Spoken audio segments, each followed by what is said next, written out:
Hey everybody, welcome back. It's business. It's time for episode 44, amazingly enough, almost at 50. Episode 44 of Ships and Giggles, and just throwing this video up on Saturday, which is today, because I'm going to be out of town till Sunday night, so there won't be any streaming until then. So just want to give you something to sink your teeth into here, and yeah, either way.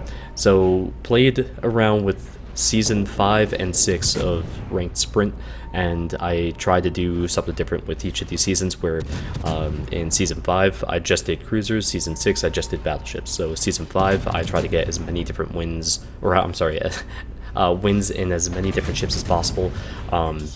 So the Atlanta, the Fiji, let's see, I used the Shores, the Indianapolis even, various ships, a bunch of different ships, and worked out just fine. So then in Season 6, I used mostly the Senop. I tried the Scharnhorst. I actually had a pretty good win rate with that.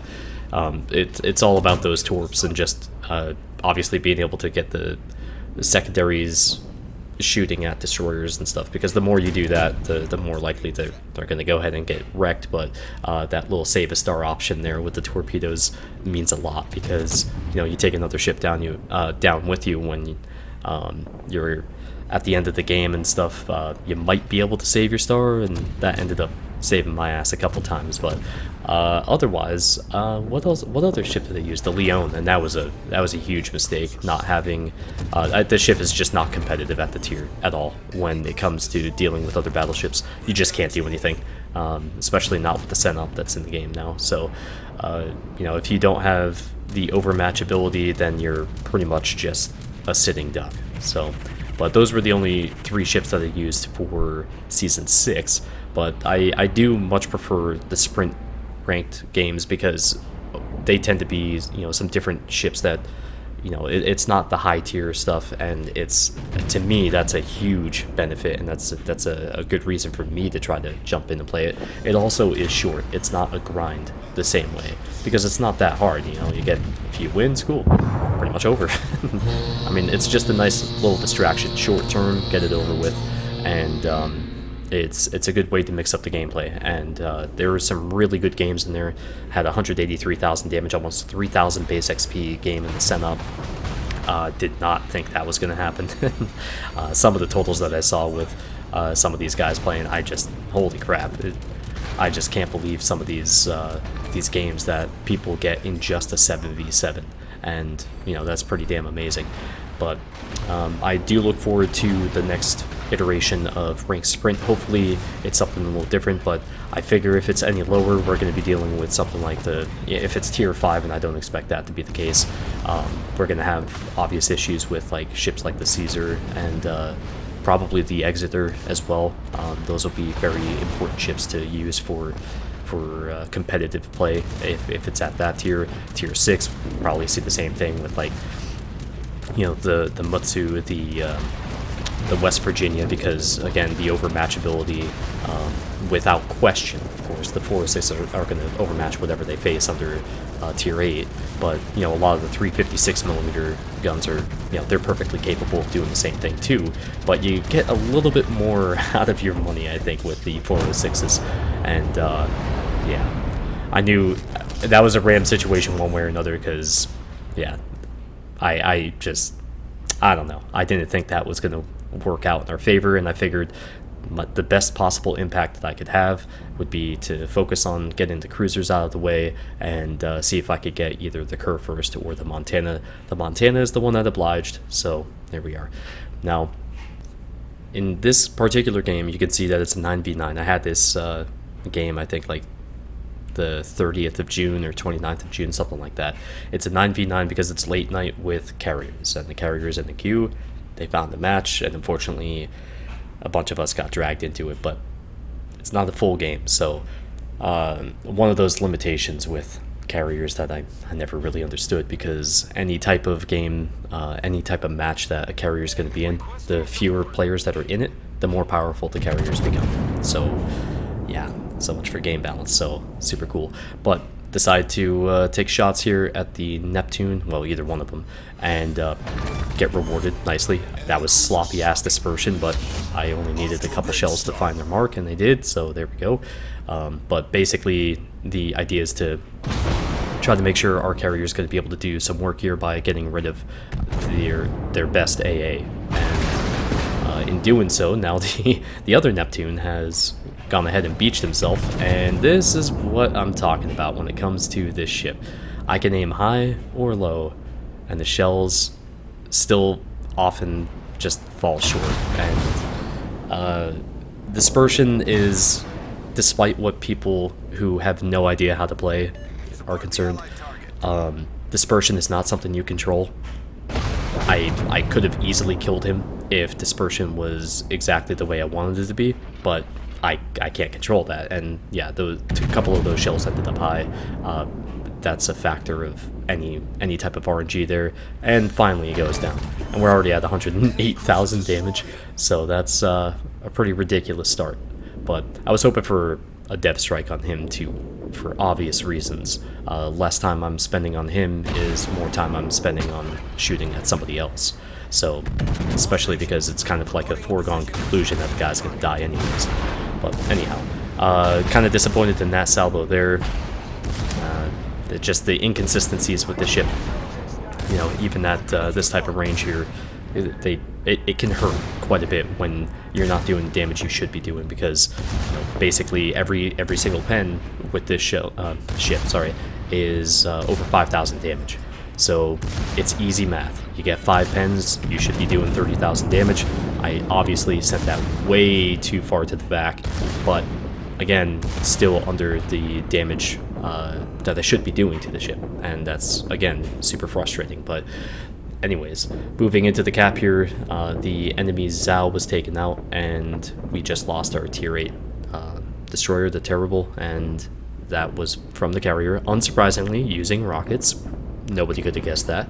But so the curve first is definitely not long for this world, and there's obviously a Benson that's up here too. So we're gonna just throw those shells down. Shot a little too early there, but didn't want him to have the chance to swing it back over my way and dump shells into you know, possibly exposed Citadel or any other weaker part of my ship. So we know the Benson's still in here. He's not keen on moving apparently, so that's cool. We're just gonna take the torp on the nose, go ahead and let that ride for a sec, because oh yeah, whoops, I thought I did let that actually keep going, but my bad, because sometimes I let floods actually just keep going, and that was, I'm pretty sure I remarked that was a mistake, because if I had taken another set of torps, then I would at least take 20 seconds of flooding, you know. So that was definitely a mistake here, because I don't know what his other rack is doing at all, like if it's ready or if it was damaged. And going into this situation, you always want to have your repair at the ready, just in case. But which thankfully, because this build, it's pretty much ready anyways. But for this poor bastard,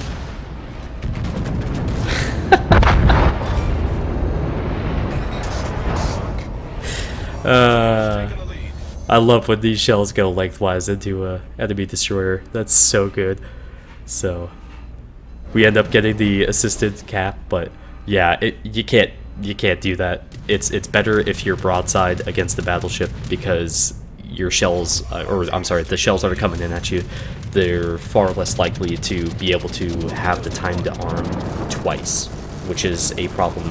I still think that's more of the problem than anything to do with full AP pen, because you know, if a ship is coming at you, and like this is, I keep saying this all the time, if they're broadside, you want to have HE. If they're angled, or if they're coming at you, of course, like dead on, you definitely want to have AP, because you need those shells to go through a like more than just the width of the ship. You need it to go down the axis of the ship to hopefully register twice, and that's something that happens pretty frequently. But you know, 6 overpens with the Kremlin is worth, you know, 10-11,000 damage, and that's a shit ton of damage, man, for overpens.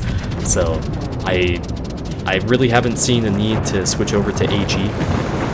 when facing off against enemy destroyers with this, but it's, I mean, one way or another, it's strong as hell against destroyers, especially up close, because, I mean, that's where you're more likely to actually have that sort of stuff happen. But anyways, it's 4-on-3. This Yamato here is kind of a problem, and we do have Stalingrad that's coming up as well, and then their hack is spotted over there on the 1 line. So I'm trying to see if I can risk going broadside here and taking a shot at the hack while I can, and this is actually something that's going to be rather important later, and I only just realized it now, but our Hindenburg gets taken out by the hack again, and he's doing some work, so can't really sleep on him. Definitely don't want to do that. And okay, we get a Citadel on the enemy hack, so certainly hoping for more, but it's fine. And we have, you know, 75,000 health to work with here. I'm confident about this situation here going in against the Yamato.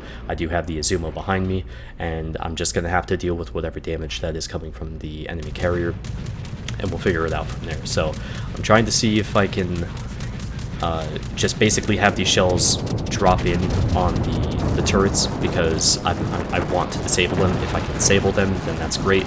The likelihood of that happening, of course, against the Yamato is pretty minimal, but, you know, these shells do have 600 to 800 millimeters of pen around these ranges anyway. But unfortunately, Stalingrad has other plans. So he's got a singular mindset. You can already tell what it is right now, and we're sitting at 225,000 damage. I didn't even realize that up until, you know, this situation had come around. I'm like, oh shit.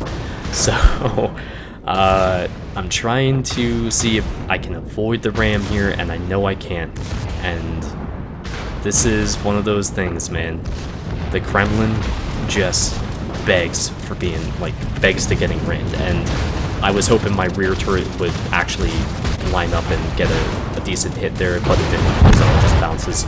And we get the Die Hard Kraken, and we're at 285,000 damage. So, oops. But the problem is, I'm down to 12,900 health. Kuznetsov hasn't fired off yet. I'm under attack from the carrier, and there it is. He misses, thankfully, and luckily, very, very luckily, the Yamato was a bit late on being able to bring his turrets around at me, because holy shit, if that happened, that would have been game over for me right then and there. So, in this scenario, now I'm thinking, what am I actually going to be able to do here? I don't have enough health to be able to really risk getting along his side, and again, I'm trying to hit his turrets, which really sucks, because the way the Yamato's bow comes up a little bit, there's Kuznetsov, the way the Yamato's bow comes up a little bit actually can prevent some of those shells from actually landing in the A turret, which is super annoying. But I've lost my confidence, my idea that I'm going to be able to get to his side, because he's going to be able to pen me at, you know, whatever angle, and I really can't risk him killing me and me not being able to kill him, because my Izumo has been broadside the entire time. So we have to do it. 338,907 damage, and like a lot of that's not earned at all. Let's be real. It's RAM stuff, and that's just stupid. But it sucks, but it is what it is, and yeah, oh well. I really wish it would just be from like straight up gun damage as opposed to ramming, but anyhow, our Izumo, unsurprisingly, dies very quickly to the enemy carrier, and this is when shit's liable to get a little dicey around here, because now we've got a secondary battle between the carriers, and I haven't seen one of these at tier 10 in a long time, and honestly, it's fucking glorious when it does happen, so I hope you enjoy this.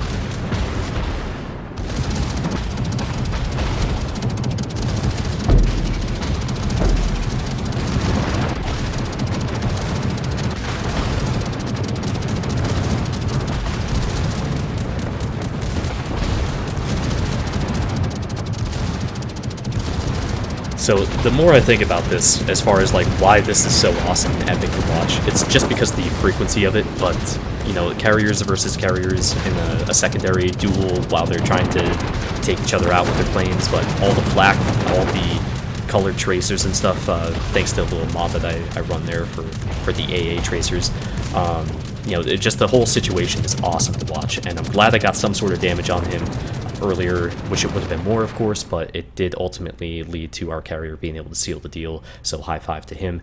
And that is my highest damage to date in any game, and it's in a 9v9. Okay. Also my highest base XP for a battleship game as well, I'm pretty sure. But I should be back for the Marauder event Sunday night, and I hope to see you all there. But thank you for watching it today. Take care, and I'll see you next time.